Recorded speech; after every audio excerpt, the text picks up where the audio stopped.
Update lang po tayo ulit guys no regarding po sa non-Pro to Pro license upgrade caravan program po ni Mobit po guys no. Good news po ito dahil po may panibago naman po tayong schedule. Kailan po ba ito gaganapin? Gaganapin po ito guys sa May 14, 2025 po. Araw po ito ng Miyerkules. Take note po guys, bukas po ito guys no, araw po ng Miyerkules. Kung ikaw po ay gustong sumali sa programa na ito, pumunta lang po kayo sa Move It Training Facility. So saan po ba ito matatagpuan? Matatagpuan po ito guys sa Grab Warehouse Marikina. Yan po ang ipin location nyo guys sa inyong mga Google Map, ang Grab Warehouse Marikina. At doon po matatagpuan ang Move It Training Facility po. Take note po guys, ito po ay 400 applicants lang po ang tinatanggap po dito.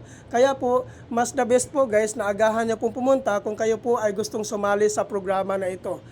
Ano po ba ang mga requirements na kailangan po nating i-prepare before po tayo pumunta sa Move It Training Facility po? Ang number 1 po dito na requirements guys, which is yung existing non-professional driver's license 6 month and above ang validity. Number 2, NBI clearance. Number 3, no LTO violation. Number 4, 2020 and above motorcycle year model.